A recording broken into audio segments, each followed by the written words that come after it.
وَإِذَا نَسِيتُمْ شَيْئًا فَصَلُّوا عَلَيَّ تَذْكُرُوهُ إِن شَاءَ اللَّهُ تَعَالَى۔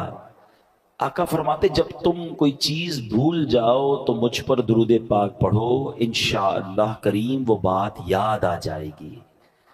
کمال ہے درود پاک بھی، کتنی برکتیں ہیں، یعنی ایسا لگتا ہے کہ ہر پرابلم کا سولیوشن درود پاک میں۔ بعض اوقات ہوتا ہے ہمیں کوئی بات کرنی ہوتی ہے، اچانک بھول جاتے ہیں، یار پتہ نہیں کیا کہنا تھا، اچھا کوئی چیز رکھ کے بھول جاتے ہیں، نہیں مل رہی ہوتی، تو درود پاک کی برکت سے انشاءاللہ وہ بات بھی یاد آ جائے گی، وہ بھولی ہوئی چیز بھی انشاءاللہ مل جائے گی۔ ہمارے بیان میں ہم کوشش کرتے ہیں قرآن پاک کی کچھ آیتوں کی تلاوت ہو اور قرآن پاک ہی سے متعلق کچھ میسیجز ہم سمجھیں اور سیکھیں۔ آج قرآن پاک کی آیت کون سی ہے؟ آج انشاءاللہ ہم قرآن پاک کی تلاوت بھی کریں گے اور انشاءاللہ عز و جل اس کا ترجمہ اور تفسیر بھی سمجھیں گے۔ پارہ نمبر 11 ہے، سورہ یونس کی آیت نمبر ہے 44۔ اللہ قرآن میں ارشاد فرماتا ہے، بسم اللہ الرحمن الرحیم، ان اللہ لا یظلم الناس شیئا ولکن الناس انفسهم یظلمون۔ ترجمہ، آسان ترجمہ قرآن کنز العرفان، بے شک اللہ لوگوں پر کوئی ظلم نہیں کرتا، ہاں لوگ ہی اپنی جانوں پر ظلم کرتے ہیں۔ اب یہ بڑی کمال کی آیت ہے، انشاءاللہ اس کی تفسیر سنیں گے۔ اب ذرا آیت کے بارے میں سنتے ہیں، ون آف دا امیزنگ آیت، یہ جھنجھوڑنے والی آیت ہے۔ کیا فرمایا؟ ان اللہ لا یظلم الناس شیئا، بے شک اللہ لوگوں پر کوئی ظلم نہیں کرتا۔ یاد رکھیے یہ رب قہار و جبار کی شان ہے کہ وہ کسی پر ظلم نہیں فرماتا۔ ویسے ایک مزے کی بات غور کی جائے تو اللہ کی طرف سے کسی پر ظلم ہو بھی نہیں سکتا۔ مثال کے طور پہ اگر کسی کے پاس کوئی گاڑی ہے، کوئی موٹر سائیکل ہے، یا گھر کا کوئی سامان ہے جس کا وہ خود مالک ہے، اور اس سامان کو وہ توڑ دے، وہ جلا دے، تو کیا اس نے ظلم کیا؟ اس کی چیز تھی، وہ اس نے کر دیا، مالک بھی وہی تھا نا۔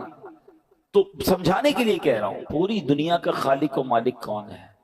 ذرہ ذرہ اللہ کا ہے نا، اس کی مرضی، وہ جس چیز کے ساتھ جو بھی کرے وہ بھی تو ظلم نہیں ہے نا۔ جب مالک ہی وہی ہے، اس کا خالق وہی ہے، اس کا یوں سمجھیے سب کچھ اسی کا ہے، تو بھائی جس کا سب کچھ ہو، اس کی مرضی، وہ جو چاہے کرے، وہ ظلم کہاں سے ہو گیا؟ مگر سبحان اللہ اس کی شان کریمی دیکھیں کہ اس نے سبحان اللہ اپنی ذات پر، اپنی رحمت پر یہ مقرر فرما لیا کہ کسی بھی شخص کو بے قصور سزا نہیں دی جائے گی۔ لیکن ایک بات یاد رکھیے، حدیث پاک میں آتا ہے اگر اللہ پاک اولین و آخرین سب لوگوں کو جہنم میں ڈال دے تب بھی یہ ظلم نہیں ہے، وہ خالق ہے نا۔ لیکن اس نے اپنی رحمت کے ذمے پر کیا دیا کہ کسی بھی شخص کو بے قصور سزا نہیں دی جائے گی۔ اللہ قرآن میں فرماتا ہے ان اللہ لا یظلم الناس شیئا، بے شک اللہ لوگوں پر کوئی ظلم نہیں کرتا، یعنی اللہ پاک کسی بھی شخص کو بے قصور سزا نہیں دیتا، وہ تو انتہائی مہربان رحم والا ہے، وہ ہمیشہ اپنے بندوں پر عطائیں ہی فرماتا ہے۔ دیکھیں نا، رمضان آتا ہے، روزانہ افطار کے وقت 10 لاکھ گناہ گاروں کو جہنم سے آزاد فرماتا ہے۔ شب قدر آتی ہے، ایک رات 1000 مہینوں سے بہتر رات ہے۔ چاند رات عید کی آتی ہے جسے لیلۃ الجائزہ کہتے ہیں، فرمایا پورے رمضان میں جتنے بخشیں اللہ اس تمام کی تعداد کے مطابق ایک رات میں بخشش فرما دیتا ہے۔ اس کا مطلب یہ بار بار کیوں ہو رہا ہے؟ جمعے کا دن آتا ہے، ہر جمعہ ایک نیکی 70 نیکیوں کے برابر ہو جاتی ہے۔ جمعے کے دن ہر گھڑی بخشش کے پروانے تقسیم کیے جاتے ہیں۔ وہ تو رحمان ہے، وہ تو رحیم ہے، وہ چاہتا ہے ہم بخشے جائیں۔ اب یہ بندہ ہے جو اس بخشش کے راستے کو چھوڑ کر، اس رحمت کے راستے کو چھوڑ کر خود اپنے اوپر مصیبت ڈال دیتا ہے۔ وہ تو رحمان ہم پر رحمت فرمانا چاہتا ہے۔ اب سوال یہ پیدا ہوتا ہے کہ اگر اللہ پاک رحم ہی فرماتا ہے، کرم فرماتا ہے، تو پھر یہ دکھ، پریشانیاں، تکلیفیں جو آتی ہیں، پچھلی امتوں پر عذاب بھی آئے، پھر یہ سب کیسے؟ تو اگلا جز اس آیت کا کیا پڑھا ہم نے؟ وَلَكِنَّ النَّاسَ أَنفُسَهُمْ يَظْلِمُونَ، ہاں لوگ ہی اپنی جانوں پر ظلم کرتے ہیں۔ واٹ ایور جو ہم پر آتا ہے نا، وہ ایکچولی ہماری وجہ سے آتا ہے، ہم خود اپنے اوپر یہ آفت لا رہے ہوتے ہیں۔ اللہ اکبر، یہ بندوں کے اعمال کا بدلہ ہوا کرتا ہے۔ بندے کفر کرتے ہیں، شرک کرتے ہیں، اللہ کی نافرمانیاں کرتے ہیں، جو احکام دیے جاتے ہیں اس کا الٹ کرتے ہیں۔ تب انہیں اعمال کا بدلہ دیا جاتا ہے. یہ اپنے ہاتھوں کی کمائی ہے. کہتے ہیں جیسی کرنی ویسی بھرنی. کاش یہ بات ہمیں سمجھ آ جائے. اللہ پاک کے نبی ہیں حضرت موسیٰ علیہ السلام. اب ذرا سنیے گا یہ واقعہ. یہ جو ہم پر پرابلمز آ رہی ہوتی نا، وہ کہتے ہیں نا انگریزی کا ایک بڑا کمال کا جملہ ہے، what goes around comes around. آپ جو کر رہے ہوتے ہیں نا اس کا بدلہ آ رہا ہوتا ہے. اچھا کر رہے ہوتے ہیں، کہیں نہ کہیں سے آپ کے ساتھ اچھا ہو رہا ہوتا ہے. بندہ کہتا ہے کمال ہے یار، یہ میرا کام کیسے اچھا ہو گیا، یہ مجھے یار کہتے کیسے فائدہ ہو گیا، یہ بندہ یوں مجھ پر مہربان کیسے ہو گیا. آپ کو نہیں پتا کچھ عرصہ پہلے آپ نے کسی غریب سے دعائیں لی تھی، آپ نے کوئی اچھا کام کیا تھا، کسی سے مسکرا کر ملے تھے، آپ نے اللہ کو راضی کرنے والا کوئی کام کیا تھا، وہ نیکی کا بدلہ آپ کو کسی اور صورت میں مل رہا ہے. اور یہ جو زیادتیاں، ظلم لوگوں پر کہتے ہیں نا بربریت کر کے لوگ چل رہے ہوتے، سمجھتے میرا کچھ نہیں بگڑتا. کبھی ان کو اس کی جو سزا ملتی ہے نا، کبھی وہ بچوں میں دیکھتے ہیں، کبھی بیماری میں دیکھتے ہیں، کبھی جناب ان کے ساتھ جب کچھ ہوتا تو بندہ کہتا ہے میں نے کیا کیا. جناب جو پہلے کیا تھا نا کہ اس کی اب آپ کو سزا مل جائے. سنیے حضرت موسیٰ علیہ السلام نے اللہ سے عرض کی کہ اللہ میں تیرا عدل و انصاف دیکھنا چاہتا ہوں. فرمایا موسیٰ آپ دیکھ نہیں پائیں گے. ہے نا عجیب بات، عدل و انصاف نہیں دیکھ پائیں گے. یا اللہ میں بہت دکھا دے مولا، میں دیکھنا چاہتا ہوں، میں تیری قدرت کے نظارہ دیکھنا چاہتا ہوں. تو اللہ نے فرمایا ٹھیک ہے پھر فلاں دریا کے کنارے جا کر کہیں چھپ جائیے. آپ گئے اس دریا کے کنارے اور ہائیڈ ہو گئے، چھپ گئے کہ دیکھیں ماجرا کیا ہے.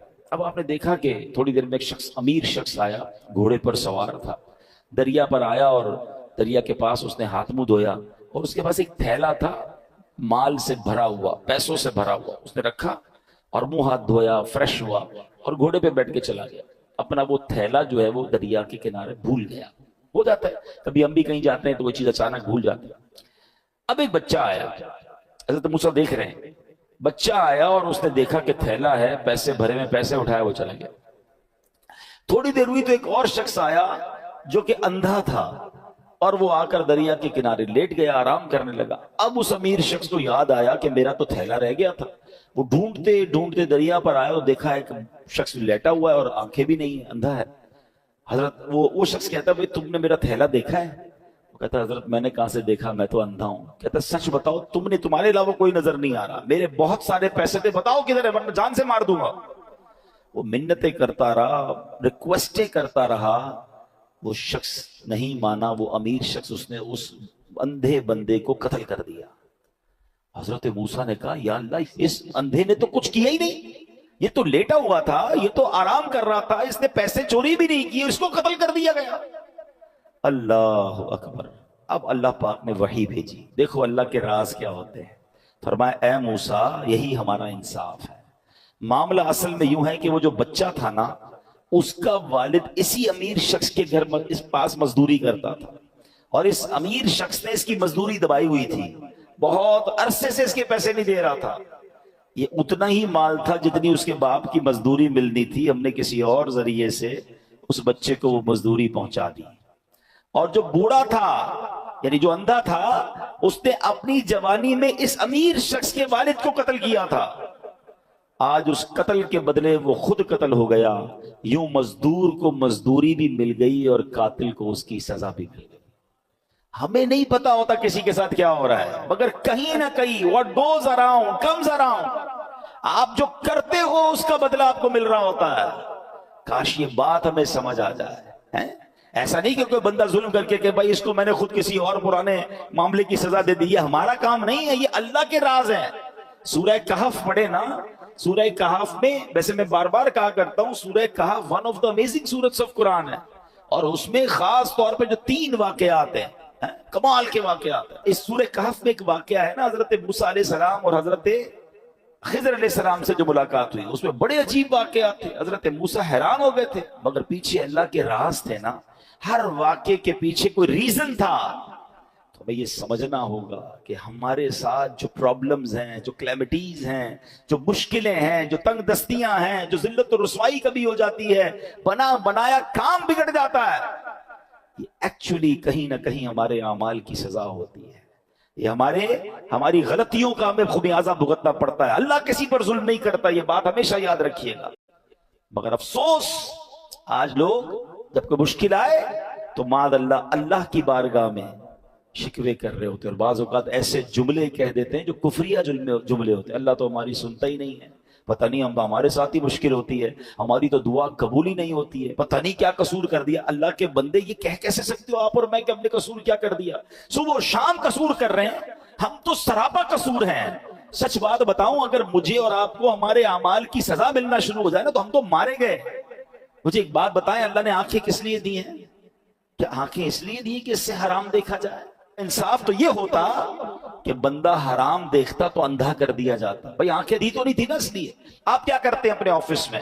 آپ نے کسی آفس کے بوائے کو موٹر سائیکل دی یا سفر کے لیے گاڑی دی یا موبائل فون دیا کہ بیٹا یہ کام ہے، تم اس چیز سے یہ کام کرنا، اور آپ کو تھوڑے دنوں بعد پتا چلے کہ جو میں نے فیسلٹی دی ہے وہ اس کام کو تو کر ہی نہیں رہا، میری فیسلٹی کو یوز کر رہا ہے مگر میرا کام تو کر نہیں رہا۔ آپ کیا کہیں گے؟ بھائی گاڑی واپس دو، موٹر سائیکل واپس، جب تم وہ کام ہی نہیں کر رہے میں جس چیز کے لیے میں نے تمہیں دی تو پھر کس بات کی تمہیں یہ سب فیسلٹی دوں؟ اللہ نے آنکھیں حرام دیکھنے کے لیے نہیں دی تھی، آنکھیں حرام دیکھتی وہ واپس لے لیتا نا۔ کان حرام سنتے تو بہرے ہو جاتے، ہاتھ ظلم کے لیے اٹھتے تو ہاتھ کٹ کر گر جاتا، پیر حرام کی طرف جاتا، اللہ کی نافرمانی کی طرف جاتا، میں اور آپ لنگڑے ہو جاتے۔ ارے وہ تو سزا دے ہی نہیں رہا، بہت تھوڑی میں جان چھوٹ رہی ہے، اور بندہ کہتا ہے پتہ نہیں کیا قصور کر لیا۔ اس سے پوچھو بھائی نماز 5 ٹائم پڑھتے ہو؟ نہیں وہ تو کبھی کبھی قضا ہو جاتی ہے۔ پھر کہتے ہو کیا قصور کر لیا؟ مطلب ہمارا تو دن رات قصور میں ہے۔ پھر یہ جملہ کیسے زبان پر آتا ہے؟ شکوہ نہیں، وین ایور کوئی پرابلم آئے اپنے آپ کو ریئلائز اسکین کرنا شروع کر دو کہ کیا غلطی ہو گئی بھائی، کیا مشکل ہو گئی، میں نے ایسا کیا کر دیا، فوراً توبہ، فوراً استغفار، فوراً اللہ کی طرف رجوع کریں۔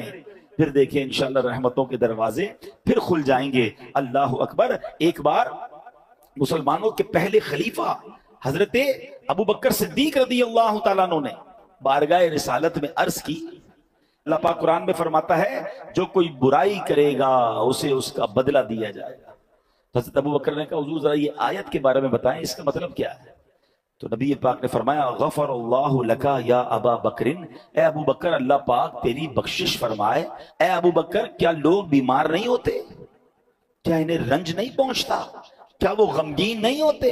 کیا پریشانیاں نہیں آتی؟ عرض کیا کیوں نہیں، یہ تو سب کچھ ہوتا ہے۔ فرمایا فہوا ما تجزون بہ، بس یہ ان کے اعمال ہی کا تو بدلہ ہے۔ یہ جو بیماری آئی، ٹینشن آئی، غم آیا، خوف آیا، کاش ہم یہ بات سمجھ جائیں۔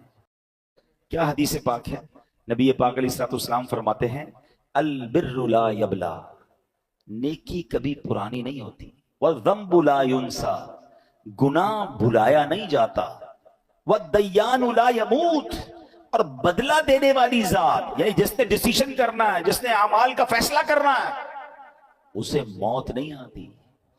میں اور آپ نیکی کر کے بھول جاتے ہیں مگر نیکی باقی رہتی ہے، میں اور آپ گناہ کر کے بھول جاتے ہیں مگر گناہ بھی بھلایا نہیں جاتا، وہ بھی لکھا ہوا ہے۔ اور ایک دن آئے گا جب ڈیسیشن لیا جائے گا، اور جس نے ڈیسیشن لینا ہے، جس نے فیصلہ کرنا ہے، والدیان لا یموت، بدلہ دینے والی ذات یعنی اللہ کو موت نہیں آتی۔ مگر اس حدیث کا جو اگلا پارٹ ہے نا، وہ ہمارا ٹاپک یہی ہے، اعمل ما شئت کما تدین تدان، جو چاہو کرو، اعمل ما شئت، جو دل چاہتا کرو، کما تدین تدان، پھر جیسی کرو گے نا ویسا ہی اس کا اجر پاؤ گے، ویسا ہی اس کا بدلہ ملنا، ٹٹ فار ٹٹ ہے نا، جیسی کرنی ویسی بھرنی۔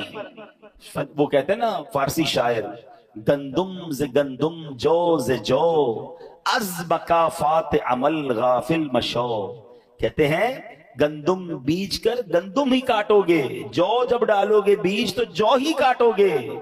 دنیا میں مکافات عمل ہیں، یعنی جیسی کرنی ویسی بھرنی والا قانون جاری ہے، اس سے غفلت مت کرو۔ ہاں کریں غلط کام اور کہتے ہیں بھائی جنت میں جانا ہے، اب پہلے غلط کام تو چھوڑے نا، حرام کو تو چھوڑے۔ سیدی اعلیٰ حضرت بڑا کمال کا شعر لکھتے ہیں، آپ فرماتے کام زندہ کے کیے اور ہمیں، زندہ کہتے ہیں جیل، یہاں مراد کیا؟ جہنم۔ کام کدھر کے کیے؟ جانے کے، جہنم میں جانے کے۔ کام زندہ کے کیے اور ہمیں، شوق گلزار ہے کیا ہونا ہے۔ شوق جنت میں جانے کا ہے، کام جہنم میں جانے والے کرنے۔ اب خود بتائیں ایسا کیسے ہوگا؟ ہمیں کام جنت والے کر کے پھر اللہ سے دعا کرنی اللہ قبول کر لے تاکہ ہمیں بھی تیری جنت مل جائے۔ تو اے میرے پیارے اسلامی بھائیوں یاد رکھیے، جیسا میں نے کہا نا، ہمیں پتہ نہیں ہوتا کسی کے ساتھ زیادتی، کسی کے ساتھ ایسا عمل جو ہمیں کس طرح آ کر ستاتا ہے، پھر کس طرح تکلیف آتی ہے۔ امام ذہبی رحمۃ اللہ تعالی لکھتے ہیں کسی بزرگ نے ایک شخص کو دیکھا، اس کا کاندھے سے بازو کٹا ہوا تھا اور وہ آواز لگا رہا تھا، جس نے مجھے دیکھا وہ ہرگز کسی پر ظلم نہ کرے۔ لوگوں نے پوچھا ایسا کیا ہوا تمہارے ساتھ؟ وہ کیا کہتا ہے؟ کہتا ہے میرا معاملہ بڑا عجیب و غریب ہے۔ کتابوں میں لکھا کہ وہ ٹیکس وصول کرنے والا یا جس طرح کوتوال ہوتا ہے افسر تھا۔ ایک بار مچھیرے کے پاس گیا، مچھلی کی دکان تھی، مچھیرے مچھلی بیچ رہے تھے۔ اس نے دیکھا بڑی فریش مچھلی تھی، کہا مچھلی دکھاؤ ذرا۔ اس نے مچھلی دکھائی، 500 روپے کی۔ کہتا ہے کبھی ہم نے بھی پیسے دیے ہیں؟ مچھلی لی اور چل پڑا۔ وہ چیختا رہ گیا بھائی جان میرے بچوں کی روزی ہے، میں تو اتنا ہی کماتا ہوں، مہربانی کرو۔ کہا جاؤ ادھر سے۔ کہتا ہے میں نے اس بیچارے کے ساتھ زیادتی کی اور چل پڑا۔ جیسے چل پڑا تو وہ مچھلی اتنی فریش تھی جو پھڑک رہی تھی، تو اس مچھلی نے میرے انگوٹھے پہ کاٹ لیا۔ گھر آیا، بیوی کو کہا مچھلی بناؤ، آج بڑی شاندار فریش مچھلی لایا ہوں۔ بستر پر لیٹا تو انگوٹھے میں درد، بڑا شدید درد، لال ہو گیا پورا انگوٹھا۔ گھر کے قریب ایک ڈاکٹر جاننے والا تھا، گیا اس کے پاس، کہا بھائی دیکھو یہ انگوٹھے میں کیا ہوا ہے؟ کہتا تمہارے انگوٹھے میں تو زہر پھیل گیا ہے، فوراً فیصلہ کرو، یا تو انگوٹھا ابھی ابھی کاٹ لو ورنہ پورے ہاتھ میں پھیل جائے گا۔ کہتا میں مرتا کیا نہ کرتا، روتے روتے انگوٹھا کٹوایا، پٹی بندھوائی۔ گھر آیا تو بیوی نے کہا مچھلی کا نہیں کھانی مجھے مچھلی، میرا انگوٹھا ہی کٹ گیا۔ تھوڑی دیر ہوئی تو پورا ہاتھ میں درد، پوری ہتھیلی لال، سوجنے لگ گئی۔ پھر گیا ڈاکٹر کے پاس، تم نے تو کہا تھا انگوٹھا کٹواؤ ہاتھ بچ جائے گا، یہ کیا ہوا؟ کہتا دیر ہو گئی، یہ پورے ہاتھ میں پھیل جائے گا، ہتھیلی کاٹو۔ کہتا میں نے ہتھیلی کٹوائی۔ تھوڑی دیر ہوئی، رات کو سویا تو پورے بازو میں درد، پورا بازو لال، تکلیف سے چیخے مارنے لگا۔ پھر گیا ڈاکٹر کے پاس، ڈاکٹر نے کہا اب تو پورا ہاتھ جو ہے وہ تمہارا سوج گیا ہے، جسم پورا کٹنا پڑے گا، اب جلدی فیصلہ کرو، ہاتھ کاٹو۔ اس کا ایک دوست بھی تھا، وہ دوست کہتا ہے یار یہ بتاؤ تمہارے ساتھ کوئی آج نیا معاملہ تو نہیں ہوا، کوئی یونیک بات، کوئی ہٹ کے کوئی کام کیا ہے تم نے؟ کہتے ہاں آج میں نے ایک مچھیرے کا حق دبایا ہے۔ وہ غریب چیختا رہ گیا، میں اس کی مچھلی لے کر آ گیا۔ کہ جلدی چلو اس کے پاس، معافی مانگ لو ورنہ ایک ایک کر کے تیرا پورا جسم کٹ جائے گا۔ وہ دونوں دوست رات مچھیروں کی بستی میں گئے، پٹیاں بندھی ہوئی، تکلیف سے چیخ رہا ہے، اور مچھیرے کی بستی میں جا کر ایک ایک گھر پر، ایک ایک جھونپڑی پر ڈھونڈتے رہے کدھر ہے وہ مچھیرا۔ آخر وہ مچھیرا ملا۔ وہ کہتے ہیں نا غریب کا دل بھی بڑا ہوتا ہے، وہ جیسے اس کو دیکھا یہ کوتوال یا جو بھی افسر تھا اس کے قدموں میں گرا، کہا بھائی مجھے معاف کرو، تمہاری ایک مچھلی لے کر گیا، آج تو پورا ہاتھ ہی میرا کٹ گیا۔ جب اس نے اس کا یہ حال دیکھا تو اس کو معاف کر دیا۔ جب معاف کر دیا نا تو اس افسر کا جو دوست تھا اس نے مچھیرے سے پوچھا کہ ایک بات تو بتاؤ، جب یہ تمہاری مچھلی لے کر چلا گیا تھا تم نے کچھ دعا کی تھی، تم نے اللہ کو پکارا تھا؟ پتہ ہے وہ مچھیرا کیا کہتا ہے؟ وہ کہتا ہے میں نے اللہ کی بارگاہ میں صرف ایک التجا کی تھی کہ یا اللہ یہ میرا حق لے کر چلا گیا، میں اس سے بدلہ نہیں لے سکتا، مولا تو نے بدلہ لینا ہے، میں کمزور ہوں مالک، یہ مجھے دبا گیا، اے اللہ آج تو نے اپنی قوت دکھانی ہے، تو نے اپنی قدرت دکھانی ہے۔ اے میرے پیارے اسلامی بھائی اب بتاؤ، ایک مچھلی تھی، چند 100 روپے کی تھی، بندے کا ایک ایک کر کے جسم کٹنا شروع ہو گیا۔ یہ سوچنا ہوگا مجھے اور آپ کو، آج جو لوگوں پر ظلم کرتے ہیں، آج جو لوگوں کو دباتے ہیں، آج کہتے ہیں میرا کوئی نہیں بگاڑ سکتا، اپنے ملازم کو برا بھلا کہہ رہے ہیں، اپنی فیملی کو برا بھلا کہہ رہے ہیں، جو بندہ غریب اس کو دبا دیتے ہیں۔ ایک بات یاد رکھنا، میں نے کئی بار اپنے بیان میں ایک جملہ کہا ہے، میں نے پنجاب گیا تھا تو ایک جملہ سیکھا تھا، وہ کہتے ہیں مضبوط آدمی سے نہ ڈرو، ماڑے آدمی سے ڈرو۔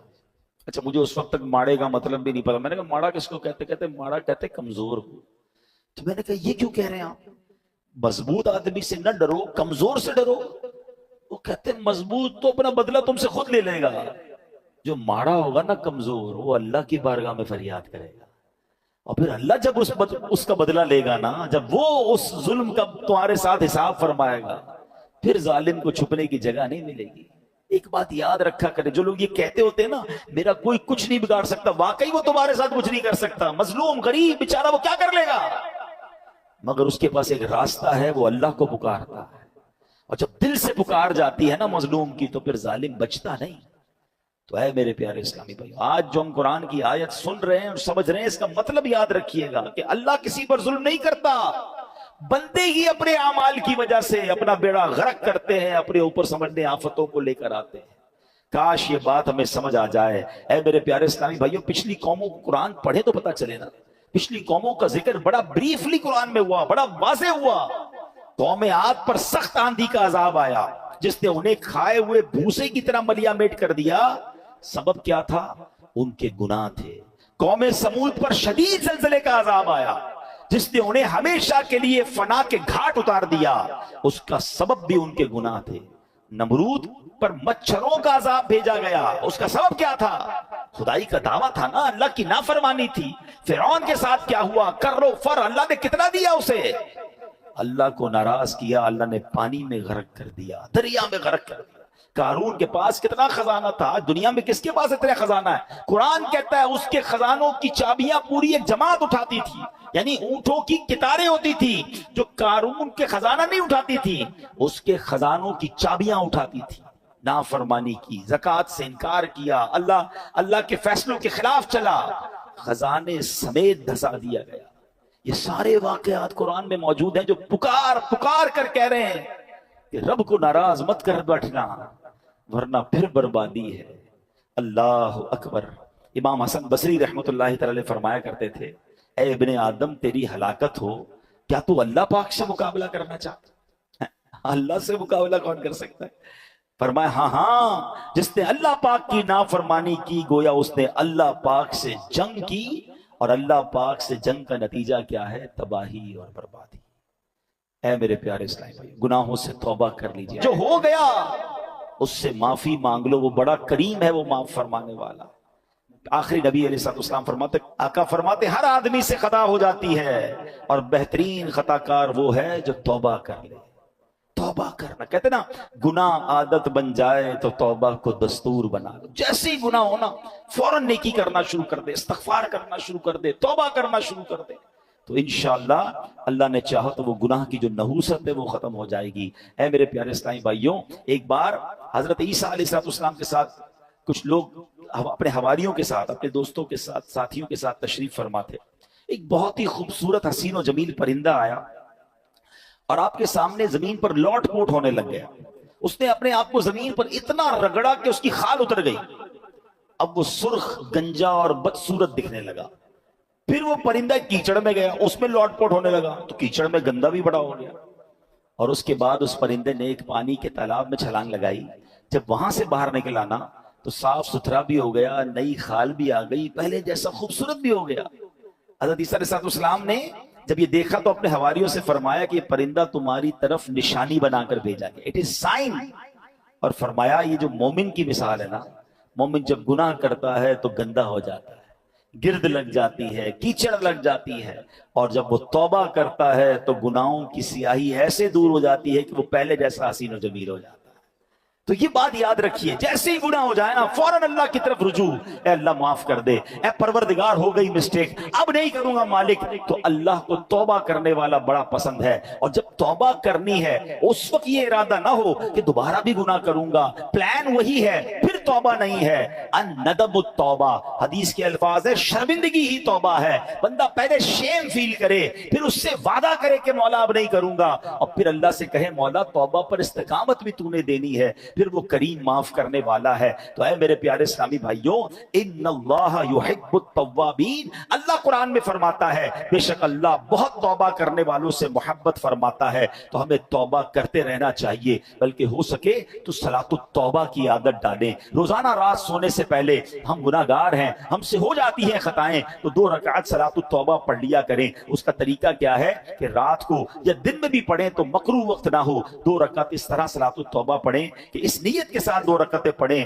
کہ اے اللہ ہمارے گناہوں کو معاف فرما، ہم توبہ کرتے ہیں۔ اور جب سلام پھیر لیں تو ہو سکے تو سجدے میں جا کر یا رب اغفر لی، یا رب اغفر لی، یا رب اغفر لی، اے رب کریم مجھے بخش دے، یہ 3 بار کہہ لیا کرے سجدے کے اندر جا کر، جب نماز سے فارغ ہو جائے۔ اس کے بعد حضرت ابو سعید خدری فرماتے ہیں جو بندہ سجدے کی حالت میں 3 مرتبہ یہ کہے یا رب اغفر لی، تو سبحان اللہ جب وہ سر اٹھائے گا تو اس کی مغفرت ہو چکی ہوگی۔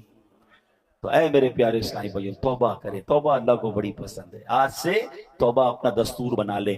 ہاں مگر ایک بات یاد رکھیے، یہ جو توبہ کرنی ہے، صراط التوبہ پڑھنی ہے یا استغفار پڑھنا ہے، اس سے صغیرہ گناہ معاف ہوتے ہیں، مگر جو کبیرہ گناہ ہے نا، مثلا نماز قضا کرنا، یا اللہ نہ کرے کوئی شراب پیتا ہے، کسی کو ناحق تکلیف دیتا ہے، تو اس کے لیے توبہ کرنا بھی ضروری ہے، باقاعدہ توبہ کرنی ہوگی، معافی مانگنی ہوگی، اور اس کا ازالہ بھی کرنا ہوگا۔ کوئی شخص کہے جناب میں نے اب استغفر اللہ کہہ دیا تو نماز قضا بھی معاف ہو گئی، نہیں، نماز جو آپ نے قضا کی، چلے انشاءاللہ اللہ کی رحمت سے اس کا گناہ معاف ہو جائے گا، مگر اس کو قضا کرنی پڑے گی۔